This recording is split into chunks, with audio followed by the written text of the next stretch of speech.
असम में गुवाहाटी के पास बेलतला नाम का एक छोटा सा गांव है। यहाँ बहुत कम लोग रहते हैं, पर सब मिलजुल कर रहते हैं। सब लोग एक दूसरे के कामों में हाथ बटाते हैं। जब खेतों की कटाई का समय होता है तो सब लोग मिलकर बारी बारी से सबका काम करवाते हैं। गांव में मिट्टी के घर बहुत ज़्यादा हैं। सिर्फ गिने चुने ही मकान कुछ पक्के हैं। यहाँ की सड़कें भी मिट्टी की ही बनी हैं। सारे लोगों के घर दूर दूर पर हैं। फिर भी सब लोग एक दूसरे के घर आते जाते रहते हैं। गांव के बाहर एक तरफ सिर्फ खेत ही खेत हैं और दूसरी ओर गांव है। गांव में बिजली कम ही रहती है। अक्सर रात के समय बिजली चली जाती है। लोग दीपक बत्ती जलाकर ही अपना काम चलाते हैं। अब अप्रैल का महीना लगभग खत्म होने को है। अब गांव के लोग अपना बिस्तर घर के बाहर ही लगाने लगे हैं। बिजली चले जाने पर गांव के लोग अक्सर इकट्ठा बैठकर एक दूसरे से बातें करते हुए अपने किस्से कहानी बताया करते हैं। आज शाम को फिर से गांव की बिजली चली गई है।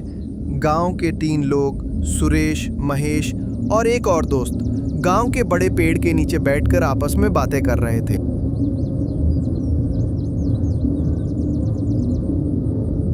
ये तो रोज का नाटक शुरू हो गया। शाम होते ही बत्ती गुल हो जाती है रोज रोज। हाँ, एकदम सही बात कही। लेकिन ये क्या, बुजुर्ग रामेश्वर तो आए नहीं अभी तक। बुजुर्ग रामेश्वर से शाम को कहानी सुने बिना कोई मजा ही नहीं आता। अरे क्या बोल रहे हो? वो कोई कहानी नहीं, सब सच्ची घटनाएं हैं। हाँ, बिल्कुल सही कहा। अरे छोड़ो यार, मुझे तो नहीं लगता वो कोई सच्ची घटनाएं हैं। इस दुनिया में आंखों के सामने जो दिखता है उसके बाहर भी बहुत कुछ होता है। ये शायद विश्वास नहीं करता, इसीलिए ये सब कह रहा है। क्यों, पिछली बार की बात याद नहीं? वो जो रामेश्वर बता रहे थे, किसी बोगांव नाम की जगह पर एक कुएं में एक पिशाच रहता था। तीनों ऐसे बातें कर रहे थे, तभी बुजुर्ग रामेश्वर वहां आ पहुंचते हैं।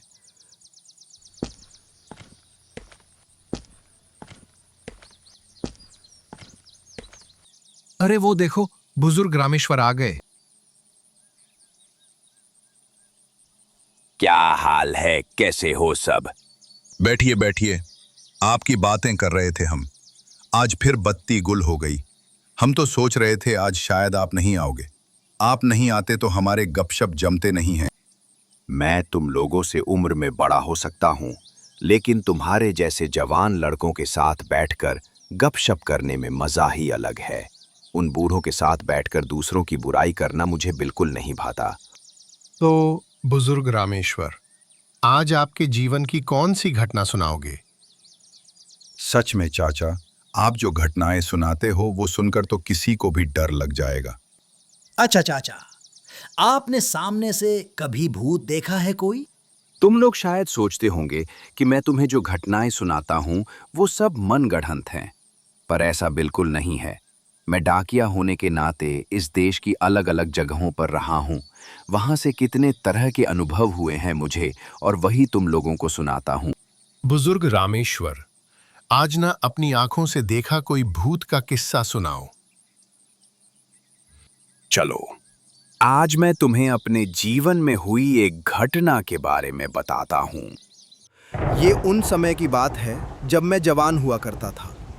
घनघोर बारिश का समय था।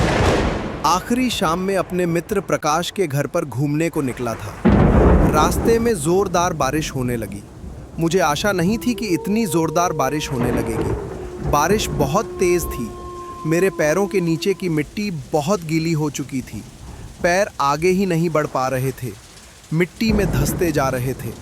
मैंने एक दूसरे पत्थर वाले रास्ते से आगे बढ़ने का सोचा, लेकिन वो वाला रास्ता थोड़ा जंगल से होकर गुजरता था और इस गीली मिट्टी वाले रास्ते से प्रकाश के घर तक नहीं पहुंचा जा सकता था।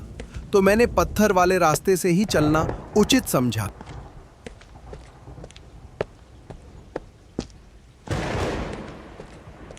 मैंने आगे बढ़ना शुरू किया।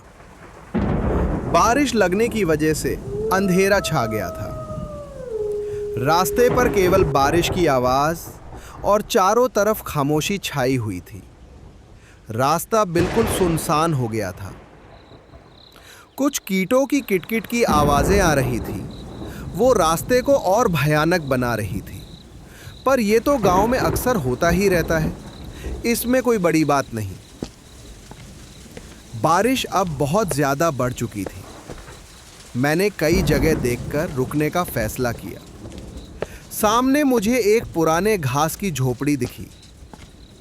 मैं उस झोपड़ी के नीचे आकर खड़ा हो गया। बारिश बहुत तेज हो चुकी थी। बादल बहुत जोरों से गरज रहे थे। अचानक कहीं से एक और आदमी बारिश में भीगते हुए इस झोपड़ी के पास आ गया। अंधेरे में उसे ठीक से देख नहीं पाए। भाई साहब, आप तो पूरी तरह भीग गए हैं। अरे बोलिए मत, इस बारिश में तो निकलना ही ठीक नहीं रहा। बुरा हाल हो गया है मेरा तो। आप कहाँ जा रहे थे? मेरा घर पास के गांव में है। शहर गया था कुछ काम से, वहीं से लौट रहा हूँ। ओ अच्छा, मैं सोच रहा था यह घनघोर बारिश में अकेले इस टूटी झोपड़ी में खड़ा रहना पड़ेगा। अंधेरे में खड़े होकर हम दोनों तरह तरह की बातें कर रहे थे। तभी आसमान में एक बिजली की गड़गड़ाहट के साथ एक अजीब सी आवाज सुनाई दी, जैसे किसी लड़की की आवाज।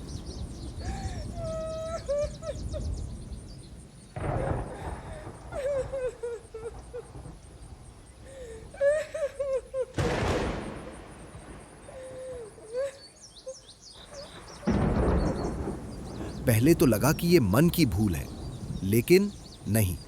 लगातार बारिश की आवाज के साथ वो आवाज पूरे मैदान में गूंजती हुई महसूस हो रही थी। कोई आवाज सुनी आपने? क्या आपने भी सुना? मुझे लगा कि ये मेरे मन का वहम है। नहीं, यह वहम नहीं है। अच्छे से सुनिए, जैसे कोई लड़की हो।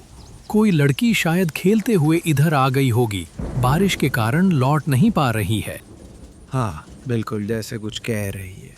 क्या कह रही है बताइए? हम दोनों ने कुछ समय तक हवा में कान लगाकर सुना। इस दौरान लड़की की आवाज काफी स्पष्ट हो गई थी। बारिश की बूंद की आवाज को पार करते हुए अब मैं भी साफ साफ सुन पा रहा था।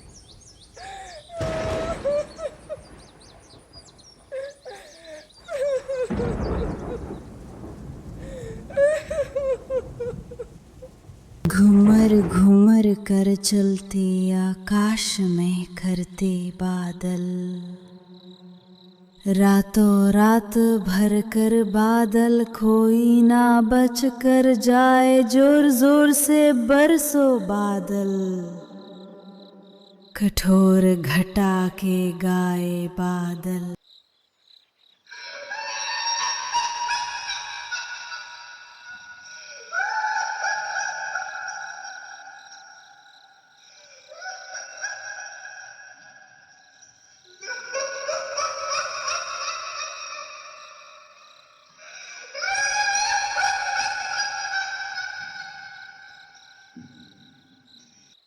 आवाज धीरे धीरे पास आ रही थी।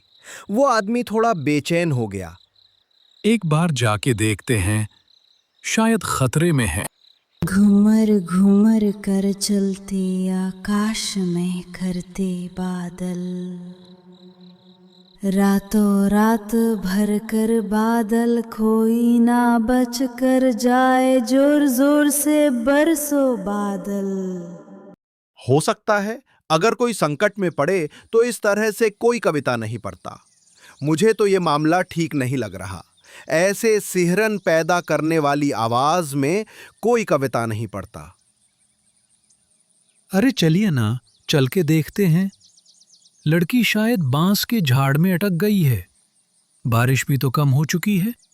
मगर इस अंधेरे में कोई खतरा हो गया तो? अरे क्या होगा, जाकर ही देखते हैं ना।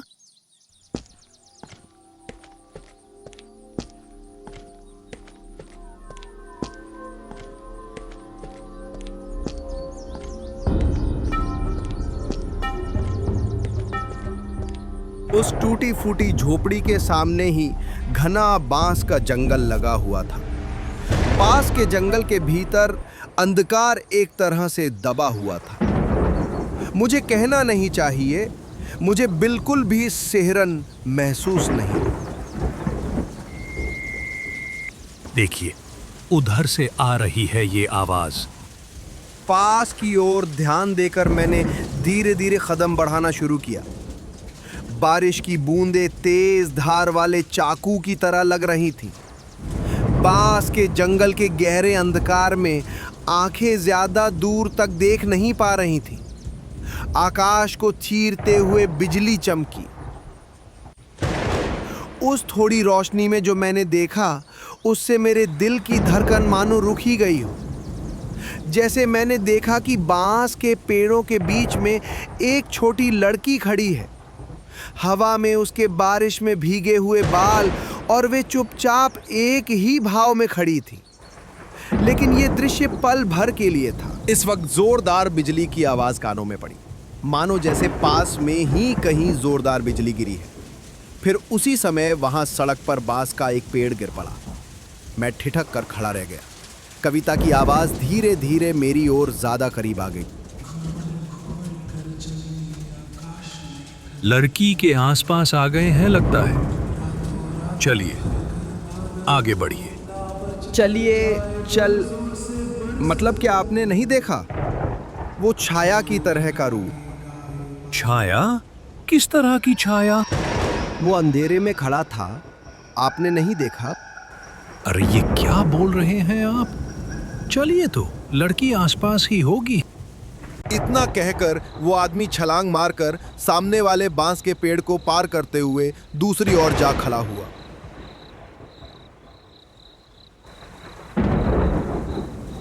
अरे क्या सोच रहे हैं आप?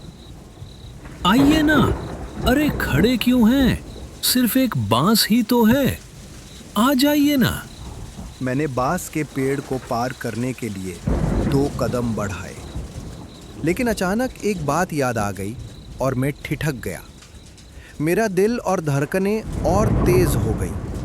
आदमी ने अधीर होकर चिल्लाया, कहाँ जा रहे हैं? इधर आइए ना। अरे लड़की खतरे में है, आइए ना। किधर जा रहे हैं?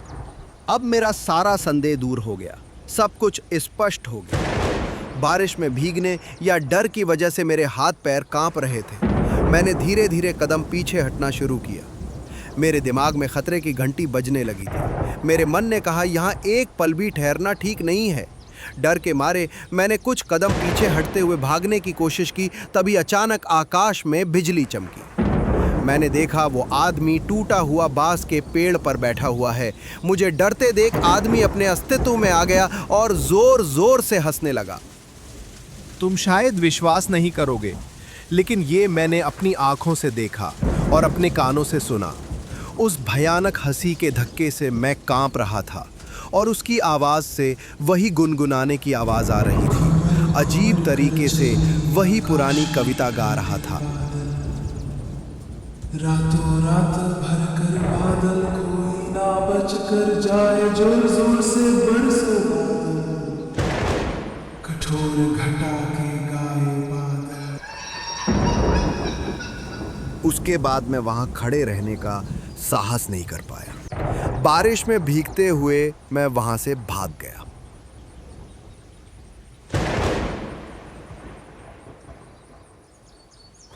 अगर उस रात को मैं थोड़ा और देर करता तो मैं आज यहां बैठकर तो तुम्हें ये कहानी सुनाता नहीं। लेकिन तब आप उस बांस को पार क्यों नहीं किया जब उसने कहा, अरे सुरेश बेटा, तुम नहीं जानते क्या? रात में बांस के झुंड के बीच अगर रास्ते पर कोई बांस गिरा हो तो उसे पार नहीं करना चाहिए। रात के समय बांस के झुंड में रहना बिल्कुल भी अच्छा नहीं होता। बांस के जंगलों में रात के समय क्या होता है जानते हो? बांस के पेड़ का भूत रास्ते में बांस को फेंक कर यात्री को संकेत देते हैं। अगर कोई गलती से उस बांस को कोई पार कर ले तो बस फिर सब खत्म। पूरी रात बांस के जंगल में घूमते हुए मर जाएगा, लेकिन लौट नहीं सकेगा। बांस के पेड़ का भूत उसे हमेशा के लिए इस बांस के जंगल में बांध लेगा।